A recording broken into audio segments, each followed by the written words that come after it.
Motion is the first lesson in our 9th class physical sciences. Physical sciences లో motion అనేది మొట్టమొదటి point chapter ఇది.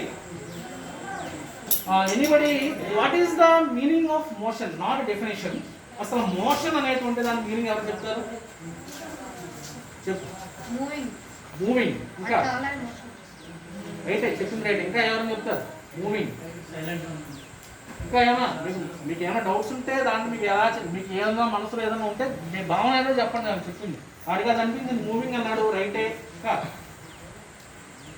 So ఈ motion అనేటువంటి పదం అనేటువంటిది మనం డైలీ లైఫ్లో డిఫరెంట్ ఆబ్జెక్ట్స్ చూస్తూ ఉంటాం. ఫర్ సపోజ్ రోడ్డు మీద మనకి నెంబర్ ఆఫ్ వెహికల్స్ ఉంటూ ఉంటాయి. ఇవన్నీ కూడా ఒక ప్రదేశాన్ని నుంచి వేరొక ప్రదేశానికి, ఒక ప్లేస్ నుంచి వేరొక ప్లేస్కి ట్రాన్స్ఫర్మేషన్ జరుగుతూ ఉంది. అలాగే ఇప్పుడు లెసన్ చెప్తున్నా నేను. లెసన్ చెప్తున్నప్పుడు కాన్స్టెంట్గా ఎక్కడే కూర్చుని మీకు ఏం చెప్పట్లేదు. అక్కడికి వెళ్తున్నాను, మళ్ళీ ఇక్కడికి వస్తున్నాను, మళ్ళీ ఎక్కడికి వెళ్తున్నాను, మళ్ళీ ఇక్కడికి వస్తున్నాను. So it is always moment. ఇక్కడ అంతా ఏం జరుగుతుంది? అక్కడ కాన్స్టెంట్గా స్టేషనరీగా ఉంటున్నా నేను. ఎప్పుడు కూడా ఏమవుతుంది ఏంటంటే ఆటోమేటిక్గా అటు తిరుగుతున్నాను, ఇటు తిరుగుతున్నాను, ఇలా మూవ్ అవుతున్నాను. సో ఈ మూమెంట్ని, ఆ పార్టికల్ యొక్క మూమెంట్ని, ఆ వస్తువు యొక్క మూమెంట్ని ఎప్పుడు కాన్స్టెంట్గా లేకుండా, స్టేషనరీగా లేకుండా ఉండి ఎప్పుడు కంటిన్యూటీగా డైనమికల్ ఆబ్జెక్ట్, డైనమికల్ అంటే కంటిన్యూటీగా కదులుతూ కనుక ఉన్నట్లయితే that is called as a motion. దానిని మనం ఏమంటామంటే మోషన్ అని పిలుస్తారు. సరే, మరి ఈ యొక్క మోషన్ అనేటువంటి పదం మనకి ఇప్పుడు ఇందాక కుర్రోడు చెప్పాడు అక్కడ మూమెంట్ అన్నాడు. సో ఆ వర్డ్ మూమెంట్ అనేటువంటి పదం ఎక్కడి నుంచి వచ్చిందంటే మోషన్ నుంచి వచ్చింది. మూవ్మెంట్ కదలడం కదా. ఇప్పుడు ఫర్ ఎగ్జాంపుల్ ఎలా కాన్స్టెంట్ కదా కూర్చున్నాం అనుకోండి లెసన్ చెప్తున్నప్పుడు, that is not a moment. దాని మూమెంట్ కానీ లేదా ఏమీ లేదు అసలు మనకేమి. అలాగా కాన్స్టెంట్గా కూర్చున్నాం. అలా కాకుండా నువ్వు ఏదో కొద్దిసేపు అటు తిరిగావు, ఇటు తిరిగావు, ఇలా తిరిగి ఒరే సరిగ్గా కూర్చోరా అని చెప్పావు అంటే నువ్వేం చేస్తున్నావు? అక్కడ మూమెంట్ ఇచ్చావు. సో మూమెంట్ అనేటువంటి వర్డ్ ఎక్కడి నుంచి వచ్చింది అన్నట్టయితే మోషన్ అనేటువంటి పదం నుంచి వచ్చింది. అర్థమవుతుందో చెప్పింది. సో ఈ యొక్క మోషన్ అనేటువంటిది డైలీ లైఫ్లో మనం అనేక రకాల ఎగ్జాంపుల్స్ చూసుకోవచ్చు. ఎస్పెషల్గా ఫిజిక్స్లో వచ్చిన తర్వాత మీరు డైలీ లైఫ్ అప్లికేషన్స్ అనేటువంటి చూసుకోవాలి. For suppose fan. ఇక్కడ మనకి ఫ్యాన్ ఆన్ చేస్తారు. ఫ్యాన్ ఆన్ చేయకముందు ఎలా ఉంటుంది? ఫ్యాన్ అనేది స్టేషనరీగా కాన్స్టెంట్గా ఉంటుంది. వన్స్ మీరు ఫ్యాన్ ఆన్ చేశారనుకోండి, it is up to that off to have to switch off the time. అంటే ఆ స్విచ్ ఆఫ్ చేసేంత వరకు కూడా అది ఏమవుతూ ఉంటుంది? రివాల్వ్ అవుతూ ఉంటుంది. So that is called as the motion. దానిని మోషన్ అని పిలుస్తారు. అలాగే నేను లెసన్ చెప్పినప్పుడు ఏం చెప్తున్నాను? తిరుగుతూ ఉన్నాను. So that is also called as example for that motion. ఇలాగా మన నిత్య జీవితంలో ఉండేటువంటి ప్రతిదీ కూడా మీరు జాగ్రత్తగా అబ్జర్వ్ చేస్తే ఈ అన్నిటిని కూడా మనం మోషన్ కింద మనం ఇండికేట్ చేసుకోవచ్చు. కాబట్టి ఫైనల్గా కంక్లూడ్ చేయాల్సినటువంటి పాయింట్ ఏంటంటే any type of an object is displaced or moment from one place to another place. ఒక ప్రదేశం నుంచి వేరొక ప్రదేశానికి కనుక మారుతూ కనుక చేంజ్ అవుతూ కనుక ఉన్నట్లయితే, చేంజ్ అనే పదం గుర్తుపెట్టుకోవాలి. కాన్స్టెంట్ గా ఉంటే కుదరదు, మనకి చేంజ్ అవ్వాలి. ఏదో రకంగా ఎలాగో ఏదో మొత్తం మీద చేంజ్ అవుతూ ఉండాలి. ఏదో ఒక డైరెక్షన్ లో కనుక చేంజ్ అవుతూ కనుక ఉన్నట్లయితే that is called as a, దానిని మనం ఏం చెప్తామంటే మోషన్ అని పిలుస్తారు. దాన్ని ఇక నెక్స్ట్ ఇది అయిన తర్వాత మోషన్ గురించి చెప్పేటప్పుడు రెండో పాయింట్ ఏంటి? ఫస్ట్ మొట్టమొదటి చెప్పింది డెఫినేషన్ చెప్పాం. రెండో దాన్ని ఏం చెప్తామంటే దీనికి రిలేటివ్ మోషన్.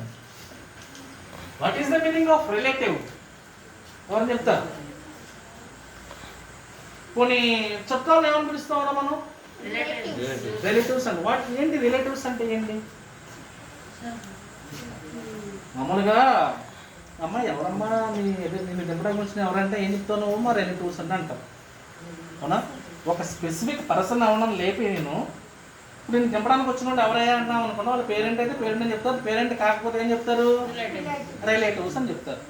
రిలేటివ్స్ అంటే మీకు సంబంధించిన వాళ్ళు, మీ మావయ్య గారో బాబాయ్ గారో లేదా ఇంకొక మీకు తెలిసినటువంటి మీ నాన్నగారు వాళ్ళ ఫ్రెండో మీ ఇంటి పక్కనో ఎవరో మొత్తం మీద దింపుతాక వచ్చారు. మీ ఊరు నుంచి తీసుకొచ్చి ఇక్కడ దింపడానికి వచ్చారు. అంతే కదా? సిద్ధం అంటే ఇక్కడ జాగ్రత్తగా అబ్జర్వ్ చేస్తే రిలేటివ్ అనేటువంటిది ఏంటంటే, రిలేషన్ అనేటువంటిది ఎక్కడి నుంచి వచ్చిందంటే యాక్చువల్గా ఈ అమ్మాయి స్పెసిఫై చేసి అడుగుతున్నప్పుడు ఈ అమ్మాయి సంబంధీకులు అన్నమాట. వాడు అవుతుందా?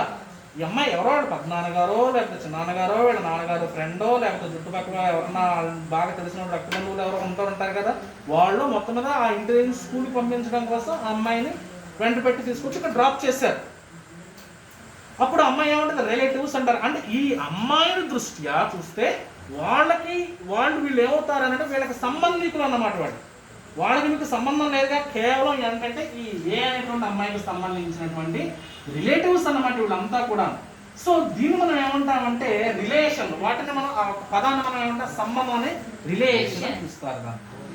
అలాగే ఈ యొక్క రిలేషన్ మనం ఫిజిక్స్ లో మనం ఏ రకంగా మాట్లాడుకున్నాం, దానికి సంబంధించిన దాన్ని రిలేటివ్ అంటే ఒక దాంతో పోల్చుతూ ఉండాలి దాన్ని. ఇందాక ఏం చేసింది ఆ అమ్మాయి నీకు ఏమవుతుందని ఏదో చెప్పింది, మా నాన్నగారు తమ్ముడనో లేకపోతే మా బాబాయ్యనో లేకపోతే మా పెద్దనాన్నగారనో ఏదో చెప్పింది, ఒక రిలేషన్ చెప్పింది అమ్మాయి. అంటే ఏం చేసింది, ఒక పోల్చుతో చెప్పింది. ఆ పోల్చడాన్ని మనం ఏమంటామంటే రిలేటివిటీ లేదా రిలేటివ్ అని పిలుస్తారు దాన్ని. రిలేటివ్ ఏముంటుందని రిలేటివ్. ఇక్కడ మనం ఏం మాట్లాడుకుంటాం, రిలేటివ్ మోషన్ అని పిలుస్తారు దాన్ని. ఇప్పుడు ఇందాకేమో మోషన్ అని చెప్పాను, ఇప్పుడు చెప్పబోయేదాన్ని రిలేటివ్ మోషన్ అని చెప్తారు. అంటే ఒక దానితో ఒకటి కంపేర్ చేస్తూ ఉంటాం అన్నమాట. కంపేర్ చేయాలి. ఫర్ ఎగ్జాంపుల్ నేను ట్రైన్ వెళ్తుంది, ట్రైన్ పక్కన ఉంచున్నాను అనుకోండి. నా కాన్సెప్చువల్గా చూసుకున్నట్లయితే ట్రైన్ చాలా స్పీడ్గా వెళ్ళిపోతుందని అనుకుంటాను. అలా కాదు, ఈ అమ్మాయి ట్రైన్లో కూర్చుంది, ఒక 60-70 km/hతో వెళ్తున్నట్టు ట్రైన్లో కూర్చుని మామూలుగా ఏదో యాపిల్లో లేకపోతే ఏదో బనానా తింటాను. ఆ పక్కనే నేను రోడ్డు మీద నుంచున్నాను. 70 km/hతో వెళుతున్నటువంటి ఆ ట్రైన్లో చూస్తుంటే అమ్మాయికి మాస్టర్ వెనక్కి వెళ్ళిపోతున్నట్టు అనిపిస్తూ ఉంటుంది. అవునా? నేను స్టేషనరీగా మామూలుగా బయట నుంచున్నాను. ఇలా ఆ అమ్మాయి కాన్స్టెంట్గా కూర్చుంది ట్రైన్లో. ఈ అమ్మాయి దృష్టి అని ఏమవుతుంది, అక్కడ నేను వెళ్ళిపోతుంటా అనిపిస్తూ ఉంటుంది. మాస్టర్ వెనక్కి వెళ్ళిపోతున్నాడు అనుకుంటా ఉంటాను. నేనేమనుకుంటాను, ఈ అమ్మాయి చాలా స్పీడ్గా వెళ్ళిపోతుందేమో అనుకుంటాను. సో ఈ రకంగా విత్ రెస్పెక్ట్ టు అంటారు దాన్ని. With respect to that of this person, ఈ పర్సన్తో పోల్చుకున్నట్లయితే ఈ నెక్స్ట్తో మనం ఏదైతే విత్ రెస్పెక్ట్ అన్న వర్డ్ వాడామో దాన్ని మనం ఏమని పిలుస్తామంటే రిలేటివ్ అని పిలుస్తారు దాన్ని. ఏమంటారు దాన్ని? రిలేటివ్. సో ఈ రిలేటివ్ అనేటువంటి దాన్ని మనం మోషన్ కనుక యాడ్ చేసుకున్నట్లయితే దాన్ని రిలేటివ్ మోషన్ అని తెలుస్తాం. ఇందాక వరకు నేను ఏమన్నాను, ఇక్కడి నుంచి ఇక్కడ వరకు కదిలేదు, ఇక్కడి నుంచి ఇక్కడ కదిలేదు అని చెప్పాను. కానీ ఇప్పుడు అలా కాకుండా మీతో పోల్చాలనుకోండి. ఫర్ సపోజ్ ఇదిగో ఇందాక నుంచి అక్కడ కూర్చున్నాను, ఇక్కడ కూర్చున్నాను. వాడితో కంపేర్ చేస్తే మాస్టర్ ఎప్పుడు ఇలా తిరుగుతూ ఉన్నాడని చెప్తూ ఉంటాడు వాడు. ఇప్పుడు అదేవిధంగా నేను కంపేర్ చేస్తాను అనుకోండి, నేను వాడి గురించి చెప్పాను అనుకోండి, వాడు కాన్స్టెంట్గా ఉన్నాడని చెప్తాము. అంటే ఒకరితో కనుక మనం కంపేర్ చేసుకున్నట్లయితే with respect to that specific person, ఒక పర్సన్తో కనుక మనం కాన్స్టెంట్గా ఉండి మనం మెయింటైన్ చేసుకున్నట్లయితే that is called as a relative motion అని చెప్తారు. అర్థమైనా చెప్పినటువంటి పాయింట్. ఒకటే కనుక సిచ్యువేషన్ కనుక ఉన్నట్లయితే that is called as a motion. ఒకరితో కనుక మనం కంపేర్ చేసి చెప్తున్నట్లయితే దాన్ని ఏమంటారు, దాన్ని రిలేటివ్ మోషన్ అని చెప్తారు. దాన్ని మీకు అర్థం అవడం కోసం ఇంకొక చిన్న ఎగ్జాంపుల్ చెప్తాను, చూడండి. ఇది జాగ్రత్తగా అర్థం చేసుకోవాలి, ఎందుకంటే కొంచెం కాంప్లికేటెడ్గా ఉంటుంది. ఏంటి రిలేటివ్ మోషన్ ఏంటి, ఇలాంటివి ఏదో అనుకుంటాం. ఫర్ సపోజ్ నేను లేపాను, ఎలా నీకు మార్కులు ఎన్ని వచ్చినాయి అని చెప్పాను, ఏదో 98, 99 అని చెప్పాడు.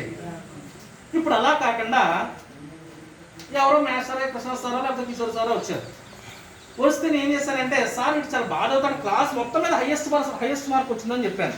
అంటే నేను ఈ రెండు సందర్భాల్లో ఒక తేడా ఏంటి, ఇందాక అడిగినప్పుడేమో హైయెస్ట్ మార్క్ ఇంత వచ్చిందని చెప్పాను. ఇప్పుడు క్లాస్ అందరితోనూ కంట బాగా చదువుతాడని చెప్పాను. అంటే నేను ఏం చేశాను, ఇక్కడ పోల్చుతూ చెప్పాను అన్నమాట. క్లాస్ అందరితో పోల్చుకుంటూ చెప్పుకుంటూ వచ్చాను.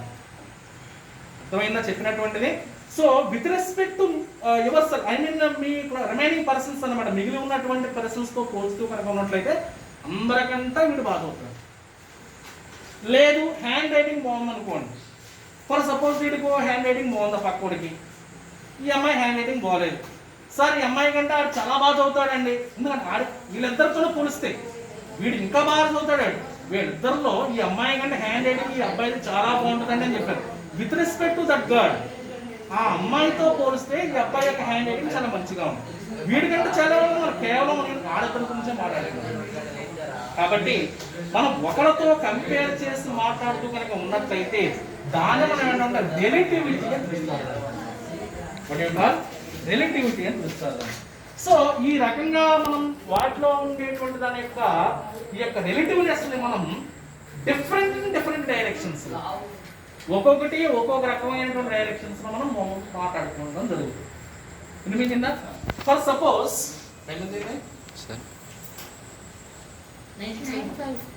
సపోజ్ మన భూమి తీసుకున్నాం అనుకోండి. ఇది ఎలా ఉంటుంది భూమి, అవునా? మీకు సోషల్ లెసన్ చెప్తా ఉంటారు. డిఫరెంట్ కాంటినెంట్స్ ఉంటాయి కదా, ఒకటేదో పైన ఉంటుందో, ఒకటేమో పక్కన ఉంటుందో, ఒకటేమి పక్కన ఉంటుందో, ఒకటేమి పక్కన ఉంటుంది. డిఫరెంట్ కాంటినెంట్ డిఫరెంట్ డైరెక్షన్స్ లో ఉంటాయి. ప్రతి వాడు కూడా ఫర్ సపోజ్ ఇదిగో ఈ ఏరియాలో ఒకడు ఉన్నాడు, ఇక్కడ ఈ ఏరియాలో ఒకడు ఇక్కడ ఉన్నాడు, ఈ ఏరియాలో ఒకడు ఇక్కడ ఉన్నాడు, ఈ ఏరియాలో ఒకడు ఇక్కడ ఉన్నాడు. ప్రతి వాడు కూడా నేను టాప్ పొజిషన్ లో ఉన్నాయని ఫీల్ అవుతా ఉంటాడు. వీడేమనుకుంటాడు, మొత్తం భూమి అంతా మీద ఫైనల్ గా నేనే ఉన్నాను, టాప్ పొజిషన్ లో ఉన్నాను, వీళ్ళతో కంపేర్ చేసుకుంటే నేనే ఉన్నాను, వీళ్ళంతా కింద ఉన్నాను అనుకుంటాడు. వీడేమనుకుంటాడు, వీళ్ళంతా కింద ఉన్నారు, నేను పైన ఉన్నాను అనుకుంటాడు.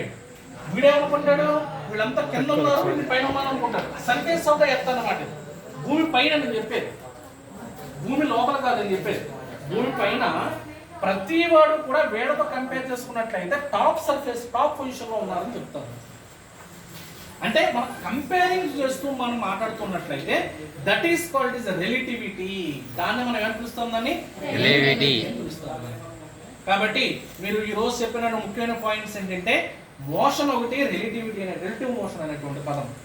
మోషన్ అంటే ఏం చెప్పాను, it is the any type of an object movement from one place to another place with change in time. ఏదైనా ఒక చేంజ్ కనుక జరుగుతూ ఉన్నట్లయితే దాన్ని మోషన్ అంటారు. Motion is again another classification is the relative motion. It is also a movement. It is also a place change. But compare it to another person, another object, another fixed point. ఒక fixed point ని base చేసుకుని change అవుతూ కనుక ఉన్నట్లయితే that is called the relative motion. ఏమంటుందండి? Relative motion. ఈ relative motion అనేటువంటి దీంట్లో ఒక భాగం అన్నమాట. ఓకేనా? అర్థమవుతుందండి? ఇది దీనికి సంబంధించినటువంటిది.